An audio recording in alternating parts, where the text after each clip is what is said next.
Hello, my name is Mary, and I'm 42 years old. I've been married to my husband Charles for a decade. We initially worked together, but now we are employed at different branches of our company. Charles is known for his responsible attitude at work and is quite popular among his colleagues. He's confident and ambitious, always striving to present a strong image. In contrast, I tend to be quieter and less conspicuous, which made it all the more surprising when Charles, with his dynamic personality, took an interest in me. After 3 years of dating, he proposed to me with a lavish bouquet of roses, making me feel deeply cherished, and I accepted without hesitation, eagerly anticipating our life together. However, Charles soon revealed a twist in our plans. He wanted us to live with his parents. I was hesitant about this arrangement, but he convinced me, assuring me that his parents were welcoming and excited about our joint living situation. Reluctantly, I agreed. For the past 8 years, I've resided with my in-laws in what was once solely my husband's home, an arrangement I hadn't anticipated when I imagined married life. My days begin early, often with my mother-in-law critiquing minor things, such as how I clean the front door. Despite my efforts to prepare breakfast for the whole family, her incessant complaints persist as she departs for work, leaving me to hurriedly rectify any issues, feeling reduced to mere house help. This routine involves waking up at 6 a.m. to manage household chores and cooking, despite my mother-in-law being at home all day and not contributing. After a long day at my job, I return home to prepare dinner, and by bedtime, I'm so exhausted that I fall asleep immediately. This relentless cycle leaves me constantly worn out and stressed. While my mother-in-law relaxes in the living room, enjoying the breakfast I made, she reminds me to maintain cleanliness so that the neighbors will hold a good opinion of us. Despite the ongoing challenges and the lack of support from my husband in these domestic conflicts, this repetitive cycle seems unending. My father-in-law tends to ignore the ongoing mistreatment I face, burying himself in his newspaper, seemingly oblivious to the tension.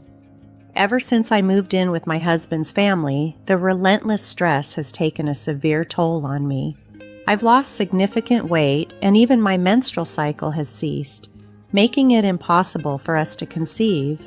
Despite my mother-in-law being a substantial source of this stress, I'm the one who gets blamed for our inability to have children. There was a time when I took pride in my appearance and personal care, but now I hardly recognize the woman looking back at me in the mirror. The constant criticism from my mother-in-law and my dramatically changed appearance has plunged me into a deep depression.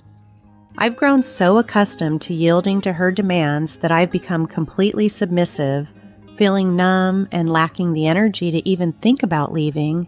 The situation grew even more painful when I received devastating news. My father had passed away unexpectedly in an accident. It had been ages since I last visited my family home, mainly because my husband and mother-in-law would express their displeasure whenever I mentioned wanting to go.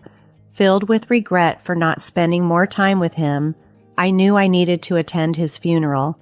When I told my husband and mother-in-law that I needed to go to my father's funeral, they coldly responded before I could even finish, saying, "We're not going. Let your family handle it." Their heartless reaction left me trembling with anger and grief. All I could muster in response was a quiet, "Understood." Many people attended my father's funeral. He was self-employed and had many connections, and the air was filled with tears, showing just how beloved he was. My mother, whom I hadn't seen in a long while, was shocked by my frail appearance. "Mary, what happened? You look so thin," she exclaimed with worry. "Are you sick?" Seeing how worn out I looked, she burst into tears, terrified at the thought of losing another loved one. "No, Mom, I'm not sick," I reassured her, trying to calm her fears. I tried to offer comfort, taking a moment to myself in the waiting room. Her concern made me reflect on my recent years and how my interactions with my husband and mother-in-law lacked any semblance of comfort or support, even during such a critical time as my father's death. This fueled my anger further, and I decided to confide in my mother about my challenges at home. Living with my in-laws has been more challenging than I ever anticipated, particularly because of the constant bullying I endure from my mother-in-law. It's wearing me down. During a candid conversation, I shared these feelings with my mother, who looked at me with deep concern. "I'm glad you're not physically ill, but this doesn't make me feel any better. Is this why you haven't been visiting?" she asked. I nodded, confirming her suspicion, which only seemed to deepen her worry. She handed me a piece of paper, urging, "Take a look at this, then think carefully about your next steps." It was my father's will. He had always been thorough and cautious, having prepared it just in case. As I read through the document, I stumbled upon a line that made my heart skip a beat. It mentioned an inheritance of $5 million. The shock of such a large sum momentarily lifted my spirits, sparking a flicker of hope. With this money, I could build my own house and leave my in-laws' place, I thought to myself, the idea filling me with a sudden rush of excitement and relief. Back at the in-laws' house, I continued with my usual household chores, but now, with plans brewing in my mind, I found the house got messier on days when I was preoccupied with my dreams of independence. No one else seemed inclined to pick up the slack. As I went about my tasks, thoughts of the inherited $5 million were a constant distraction. Despite the tense atmosphere at home, my desire to stay with my husband, Charles, remained strong. So, one evening, after his parents had retired for the night, and it was just the two of us, I decided it was time for an open conversation. "There's something I need to talk about," I began, breaking the silence. Charles looked at me, an expectant expression on his face. "It's about my father. I've come into an inheritance," I disclosed. "Oh, how much?" Charles asked, a note of curiosity in his voice. "It's $5 million, I revealed. Charles's eyes widened, a mixture of surprise and excitement evident on his face. "He left you that much? That's incredibly generous," he commented, then paused, his tone shifting as he added, "We should discuss how we might use this money." I felt a surge of relief that Charles seemed receptive, and I was ready to broach the main issue at hand. This was the moment I had been waiting for, to discuss our future and the possibility of moving out from under the oppressive shadow of my in-laws. But before I could voice my ideas about using the inheritance to build our own home, Charles interjected with a shocking suggestion. "We need to transfer that money to my mom's bank account right away," he declared. I was stunned, thinking he must be joking. "Why would we do that? The inheritance is mine, so it wouldn't be right to give it to your mom," I responded with a laugh, hoping he was just teasing. Charles's reaction was immediate and fierce as he slammed his hand on the table. "What are you talking about? A wife's money belongs to her mother-in-law," he exclaimed. His words were so outlandish that I struggled to believe he was serious. His stern expression sent a chill through me. "I'm sorry, but I don't understand," I replied, bewildered. "All I wanted was to suggest that we build a house for ourselves." But Charles wouldn't let me speak further. He kept insisting that my inheritance should be claimed for his mother. That night, I was too shocked to sleep. The next morning, while I was making breakfast, Charles and my mother-in-law confronted me with angry expressions. "Mary, I heard about it. You inherited $5 million and you said you won't give it to me? Who do you think you are?" my mother-in-law demanded, her voice filled with indignation.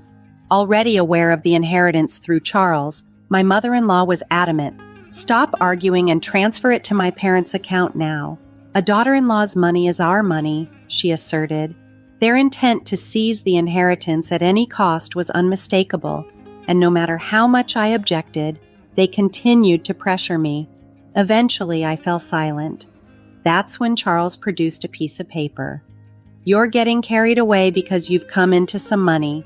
I'm the one who's been supporting you. If you don't change your attitude, it's divorce," he threatened. The paper he held was a divorce form, already signed by him. "Take this and go back to your parents' house. If you apologize properly, I might reconsider," he stated, his tone resolute.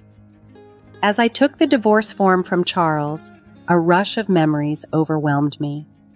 I realized that throughout our marriage, I had never really received any financial support from him or his family.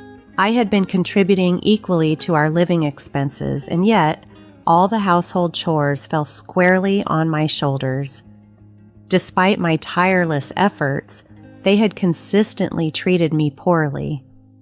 Now they were even trying to claim my father's money. The pressure to relinquish my father's inheritance if I stayed was immense, but being told to leave suddenly seemed like a chance for a new beginning. Holding the divorce papers, I realized I had the power to shape my future. I vowed never to surrender my father's legacy and made up my mind. After a long day at work, I returned to my parents' house. "I'm home," I called out. "Welcome back," my mother greeted me with a warm smile. Despite my exhaustion, a home-cooked meal awaited me on the table. It had been ages since I had enjoyed a meal prepared by someone else. With each bite of the delicious food, tears of gratitude welled up in my eyes. "Did you tell your husband about the inheritance?" my mother inquired. "Yes, and it caused quite a stir," I replied, recounting the demands my husband and mother-in-law had made.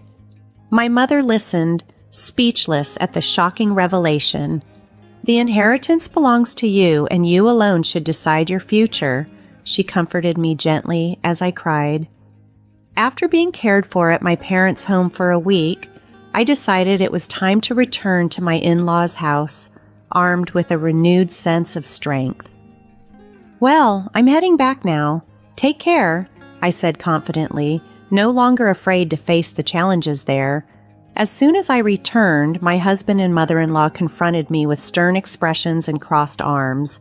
"Have you reflected on your behavior?" they demanded. "Yes, I apologize. Please allow me to stay in this house again," I offered, my apology more strategic than sincere. My mother-in-law's face lit up with anticipation. "Well then, hand over the inheritance quickly," she demanded. "The inheritance process is taking longer than expected. I haven't received it yet. It's a complex procedure, so it might take another 7 months or so," I explained, buying myself some time. 7 months? That long? My mother-in-law's disappointment was evident. "Well, fine," she reluctantly accepted. Both my mother-in-law and husband appeared satisfied, thinking their plan was still on track, unaware of my resolve to chart my course. Despite their demands, I didn't hand over the inheritance. However, they continued to nag me about spending a week at my parents' house. "You're neglecting your duties as a wife. The house is a mess. Clean it up quickly," they insisted. The state of disarray and unhygienic conditions at my in-laws' house after just a week was almost impressive. Previously, such chaos would have deeply upset me, but now it didn't bother me in the slightest. I simply carried out my mother-in-law's commands without letting it affect me emotionally. "It's my birthday, so I'll be leaving. Make sure to keep the house clean," my mother-in-law announced as she always went on a trip to celebrate. Naturally, I wasn't invited. "By the way, have you received the inheritance yet? It's supposed to come in today," my husband inquired, almost too conveniently hinting that the $5 million could be a splendid birthday present for his mom. "Don't forget to transfer it to Mom's account before we get back," my mother-in-law added. The timing of her birthday coinciding with the supposed arrival of the inheritance felt too perfect. As they left, I maintained a pleasant facade, bidding them a cheerful, "Take care." Once they were out of sight, I sprang into action, ready to execute the plan I had been formulating for so long. They were in for a surprise upon their return, but by then, I wouldn't have to concern myself with their reactions. Quickly, I packed my belongings and left my husband's family home behind for good. "Wow, this is incredible!" I exclaimed as I moved my things into my new home. Thanks to my father's inheritance, I had been able to build this house. I felt an overwhelming sense of happiness and relief, finally living in a beautiful place that I could call my own, free from the oppressive atmosphere of my in-laws' house. I decided to share my new home with my mother, who lives in my hometown. The sense of relief knowing I no longer had to deal with my in-laws was profound. Settling into the plush sofa in my new living room, I felt a contentment I hadn't experienced in years. To celebrate this new chapter, my mother and I decided to indulge in a day of luxury. We even hired a chef to cook for us, making the day truly special. The next evening, my phone rang. It was my husband, and his voice was thick with frustration. "What the hell is going on?" he demanded, clearly baffled by the empty house he had returned to. "I won't be coming back there. Goodbye," I stated firmly, hoping to end the conversation without further ado. But then my mother-in-law's angry voice burst through the phone. "What are you doing? Where are you now?" she demanded. "You asked me to clean the house, so I packed up my belongings," I replied calmly, maintaining my composure despite her agitation. "That's not a funny joke. Plus, you didn't transfer the inheritance. How many times do I have to tell you that a daughter-in-law's money is mine?" she shouted. "Huh, I'm single, you know," I retorted, my patience wearing thin. Suddenly, my yelling mother-in-law fell silent. "Single?" she echoed, confused. "Well, I'm a divorcee. I was handed a divorce paper, so I submitted it. I'm a stranger to you now?" "Goodbye," I said and ended the call abruptly. I couldn't help but chuckle, imagining the stunned expression on my mother-in-law's face. The freedom from that oppressive family brought a huge sense of relief. In the days that followed, I received numerous calls from my ex-husband.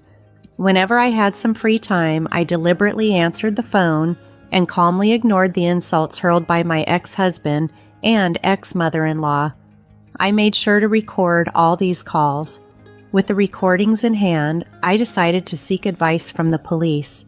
Harassment from an ex-husband is unfortunately common, and I was determined to take every precaution to ensure my safety and peace of mind in my new life. Addressing harassment early is crucial to prevent it from escalating. Thankfully, when I approached the police with my concerns, they acted promptly and visited my ex-husband's family. For my ex-in-laws, who were deeply concerned with maintaining a pristine public image, just the sight of police at their doorstep was a significant blow. Additionally, a colleague of my ex-husband who lived nearby saw the police visit. Given my ex-husband's high-profile status in the company, word of this incident spread quickly. Colleagues who harbored resentment towards him didn't miss the opportunity to fuel the rumor mill, and soon enough, negative gossip began circulating about him. Eventually, the rumors reached my department. "Did you hear about the police visit?" my colleagues whispered among themselves. "I'm divorced now, so I'm not really in the loop," I responded, loudly enough for others to hear. The gossip-loving employees eagerly spread the news further. It didn't take long for the rumor to make its way to my ex-husband's boss. "You've been the subject of a lot of negative rumors, haven't you?" his boss remarked during a tense meeting. My ex-husband, caught off guard, could only protest, "What are you talking about?" "I can't tolerate men who don't appreciate their wives," his boss continued. "Furthermore, with these damaging rumors circulating, it could tarnish our company's reputation. Therefore, I've decided to transfer you." The transfer order issued to my ex-husband was severe, a relocation to a branch office in the least productive region, likened by some to a deserted island. "Do you understand what this means?" his boss added. Everything my ex-husband had worked for up to that point crumbled. There was no hope of advancement in the foreseeable future. With no option to decline, he had to relocate to this remote area. As for my ex-mother-in-law, she was likely taken aback by her son's suddenly tarnished reputation and the dramatic changes that followed. Following the upheaval, my ex-mother-in-law struggled to cope with the new reality that she could no longer live with her son. This isolation led her to become withdrawn, and over time she developed symptoms of depression. Concerns about her mental health grew as she began exhibiting behaviors typical of dementia, often causing disturbances at home. My ex-father-in-law found himself in a challenging position, now the primary caregiver for his significantly changed wife. Despite the strained relations, he often lamented, "Even without blood ties, a daughter-in-law is still a valuable member of the family." The difficulties faced by my former in-laws seemed almost like a form of karmic retribution for the way they had treated me. Meanwhile, my life took a happier turn. Now living with my mother, we've taken up gardening in our spacious backyard. This new hobby has brought me immense joy and satisfaction, something I might never have discovered had I remained in that oppressive household. Gardening has not only revitalized my spirit, but also improved my physical health, which had previously deteriorated under the stress of living with my in-laws. I am grateful every day that I made the decision to sever ties with them and have since found true happiness and peace in my new life with my mother.